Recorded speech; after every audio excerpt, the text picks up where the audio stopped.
Does the Jokic comparison, does that bother you? I mean, no. No. Not for now. Still young. We just witnessed Jokic versus Baby Jokic. Baby Jokic, Right. Right now it's fine. Right now it's I'm fine. like a baby, but like when I grow up, I don't want to hear that. That's what people were calling it online before the game even tipped off. Jokic versus Alperen Sengun, the master versus the apprentice, Serbia's crown jewel against Turkey's rising hope. And the thing is, that nickname isn't random. Ever since Sengun came into the league, scouts have been whispering the comparison. The footwork, the passing, the soft touch, that strange unhurried tempo that makes defenders bite even when he looks like he's barely moving. Winding down, has to take that contested shot. Well defended, Sengun whipped it back from Avdia.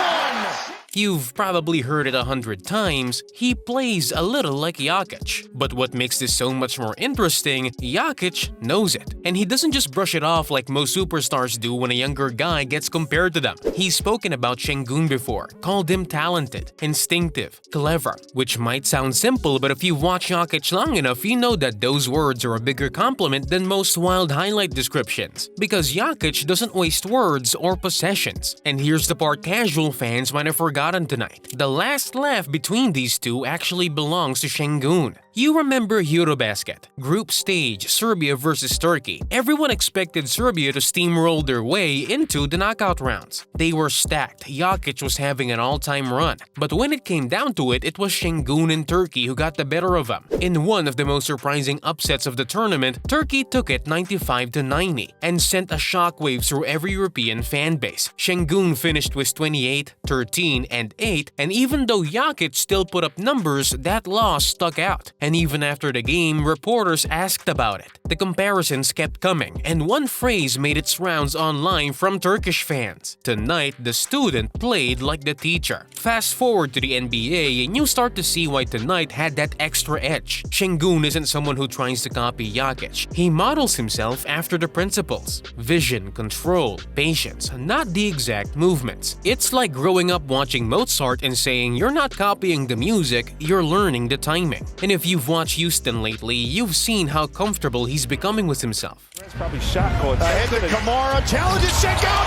and he denies him, but he stays with the play and ultimately. He's not dominating games like Jokic, but he's bending them. He's forcing defenses to second guess. He's shifting reads without yelling for the ball. But here's a funny thing NBA Twitter always gets wrong. They act like Jokic is annoyed by the comparison. He's not. You know what annoys Jokic? People trying to play like him without understanding the mental side of it. Sengun gets the mental part. That's why Jokic respects him. If you watch the warm-ups tonight, it almost looked like two chess grandmasters nodding at each other before a match. No icy stare down, no ego thing. It was more like, let's see what you've learned. And to be fair to Sengun, he didn't back down. He knew he wasn't going to outpunch Jokic physically in this matchup. So what did he do? He turned tough moments into finesse moments. He made smart slips. He forced switches. And yeah, the last half-court heave at the buzzer, that technically ended up being the last laugh of the game, was unfortunate but poetic because it reminded everyone of that Eurobasket moment again.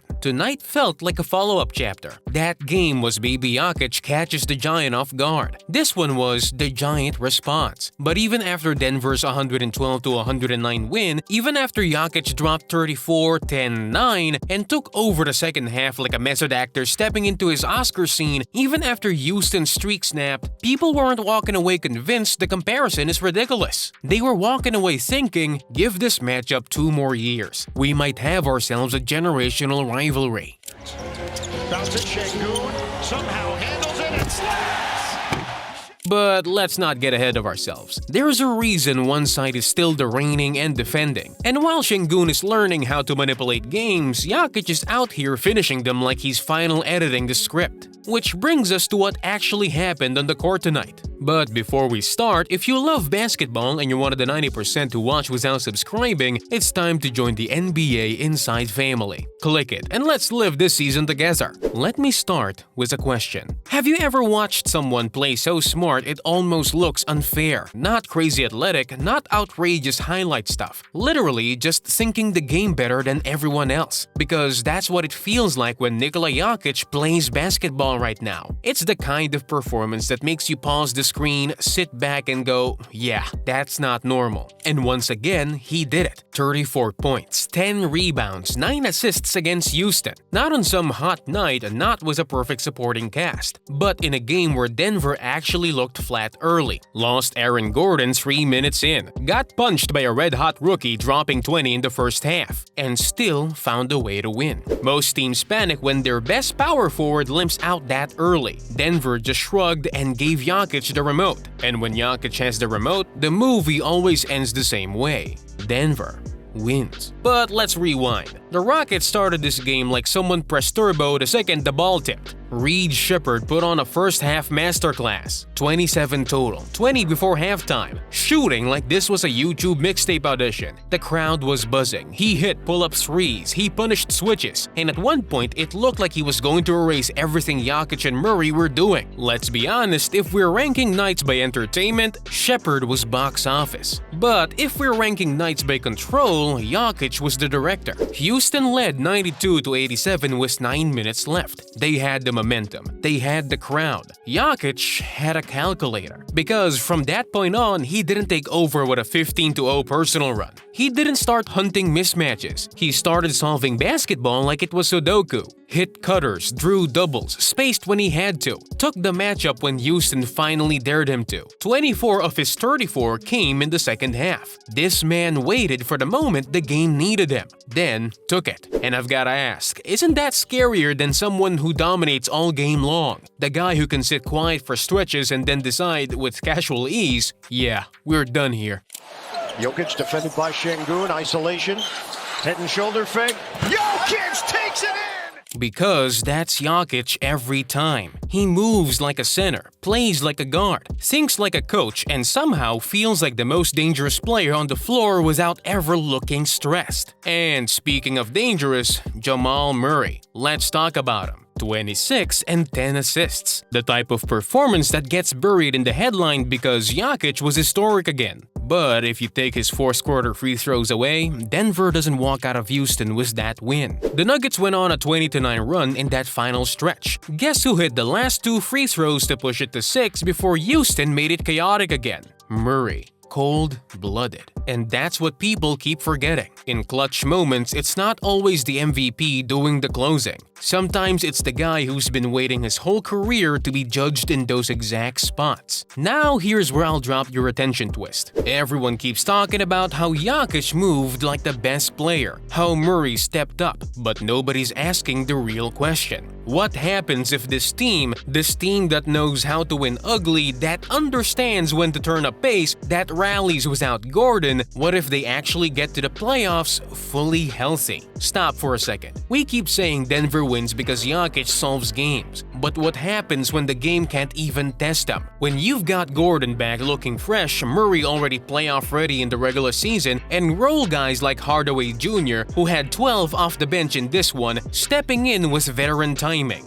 Wait, I'm not done. Here's the part nobody noticed watching that Houston finish. Alperen Sengun had a shot to tie it from half court. 5 seconds left. Jokic sinks 2 clutch free throws to push the lead back to 3. And the only answer the Rockets have is a heave. Tell me that's not metaphorical. Because when Jokic is dialed like that, your game plan, your adjustments, your analytics, yeah, you're throwing from half court and hoping. And we haven't even talked about the fact Denver did this in NBA Cup play. They're now 2-1, with 1 game left against the Spurs on the 28th. Houston drops to 1-2. And by the way, Jokic did all of this shooting 11 for 20. There for Denver to open up this second half. That's shooting practice.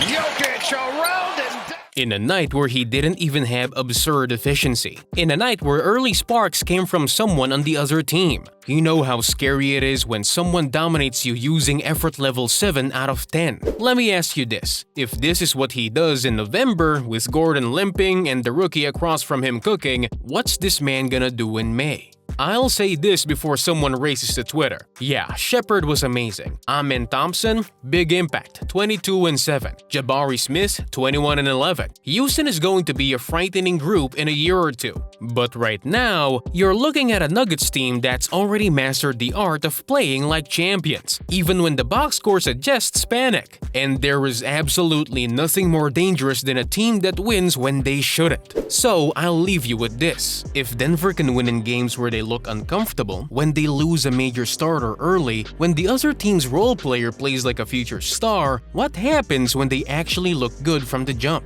We've seen what Jokic looks like when he's on. We've seen what Murray does when he senses blood. If the Rockets game taught us anything, it's this. Denver doesn't need to play perfect to beat you. They just need Jokic to decide it's time.